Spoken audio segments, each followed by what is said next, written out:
I'm going to show you a great core exercise. This is called the Deadbug.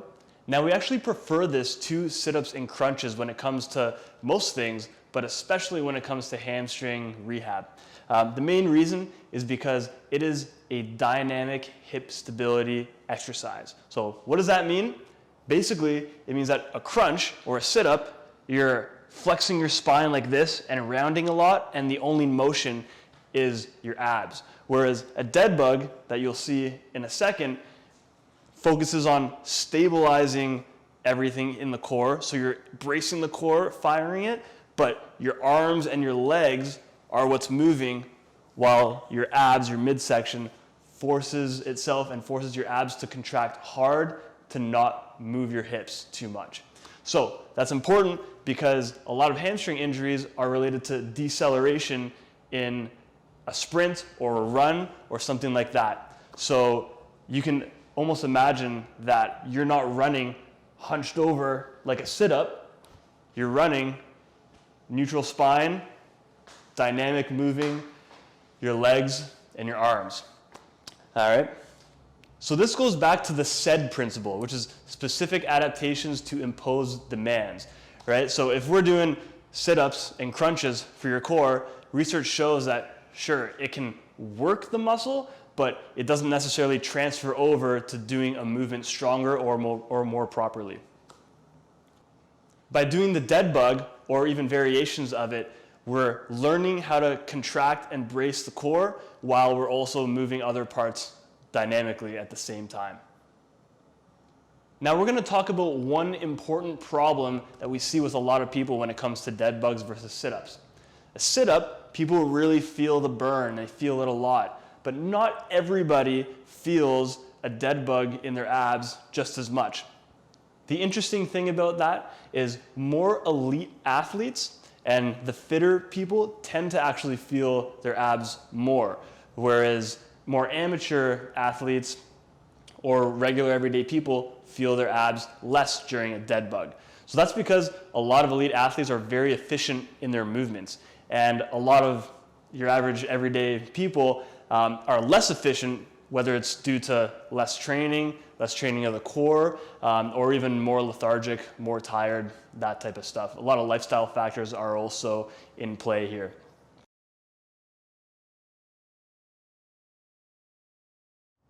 So now we're going to show a regular dead bug. This is without the help of anything else.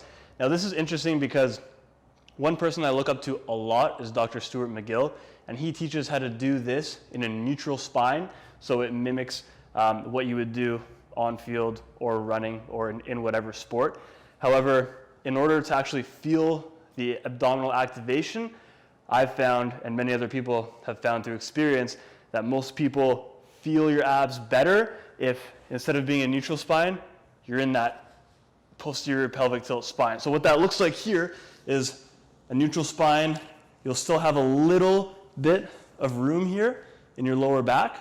And you can try that first. If you can hold a neutral spine and do a dead bug and still feel your abs and not your lower back, amazing. Stick with that. If not, what you're going to do is flatten your lower back.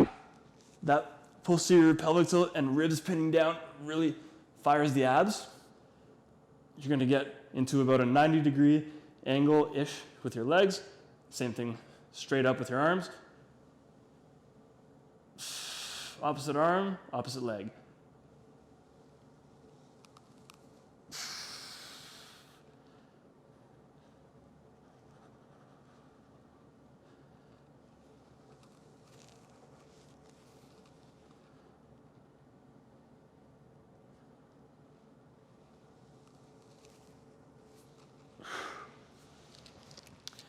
You should really feel the core on that one.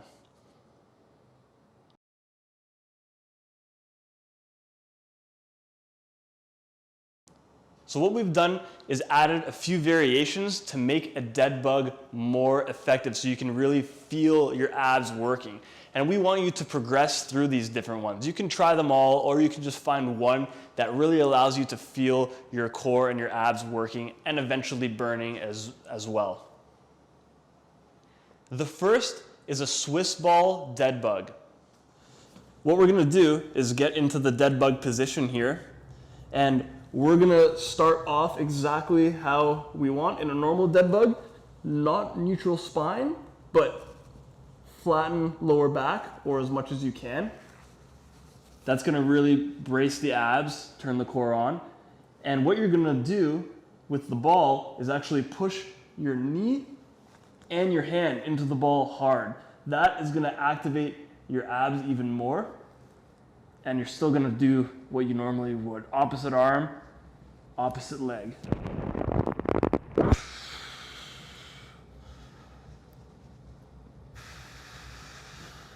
I can already feel my abs burning. The reason why this is so effective is because pushing into the ball forces your abs to fire, and your obliques. Your obliques actually link your legs and your arms, lower body and upper body, together. So in order for you to push into the ball, your abs and your core are going to be firing hard.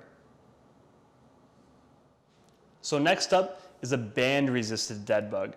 I love this one a lot too, but the difference is it takes the arms overhead out of the movement compared to a Swiss ball dead bug or a regular dead bug. So we only use this for muscle activation, but it's not quite as effective, not quite as transferable if you're being picky as something like a Swiss ball dead bug or a regular dead bug that can give you full arm and leg extension.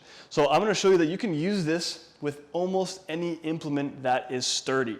So what we like to use here at Clear Cut Fitness is wrapping it around a power rack, but I totally understand if you don't have a power rack at home, because not everybody does. So I'm just going to show you how we can use it here, wrapping around a bike, and be creative. Whatever you have at home is what you want to use. So very similar premise here.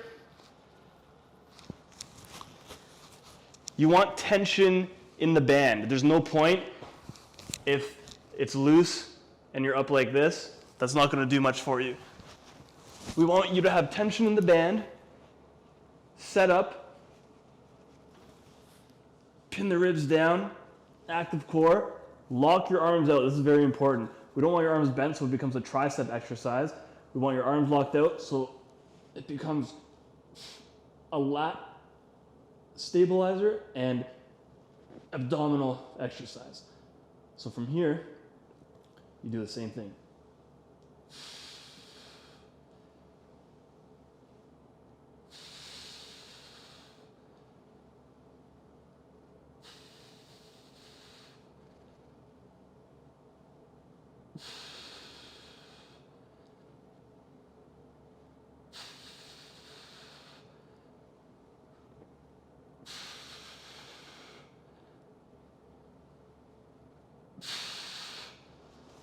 So you'll even see there, my arms weren't locked out the whole time. You really have to focus on locking them out. The second that I did lock them out, I felt my core working that much harder.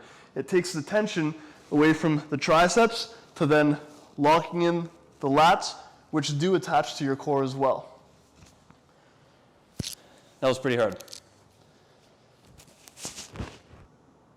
And finally, a partner-resisted dead bug. This one is my favorite and it's the most fun, but you do need a partner to do this with you. So here we're going to set up with a regular dead bug position, knees and hips flexed at 90 degrees, pointing the toes to the nose. Here I'm making sure that she's in a posterior pelvic tilt so that her lower back is pretty flat against the ground and abs are engaged. And what I'm actually going to do is use my own resistance against her. So I'm going to push, as you can see, against her arm. I'm not trying to push as hard as I possibly can. I'm trying to meet her in the middle at a resistance that allows her to still keep her elbows and arms locked out, but at the same time pushing hard into my arm. And that's going to really get your abs to fire really hard. At the same time, you're extending your legs and your arms, which not only practice dynamic stability, but at the same time, they also lengthen the lever arm, which puts even more tension on the abs. There are a couple quick things that I want to add on to the end of this video. The first is that if you do feel your abs firing properly and hard doing the neutral spine versus the posterior pelvic tilt, by all means, go ahead and continue doing the neutral spine. I'm not sure if it'll make a huge difference or not, probably not, but if you can mimic the athletic movement even better, which is neutral spine, then by all means, go for that instead. However, if you have trouble activating your core, then you definitely want to start off with the posterior pelvic tilt, flat lower back. The second thing that I want to address is that I talked about how elite athletes tend to have much more efficient movement patterns. However, that does not necessarily mean that if you're not an elite athlete, you will not feel your abs in a regular dead bug and you have to do one of the resisted ones. Everybody's different. You may have great core activation and maybe that's not your issue in this hamstring rehab scenario. Do whichever variation feels the best for you. If you can do regular dead bugs without the added resistance, that's even better because it means that you can create the tension that we want off the bat. Otherwise, begin with resisted dead bugs and eventually make your way to regular non-resisted dead bugs, trying to create tension on your own by bracing your abs.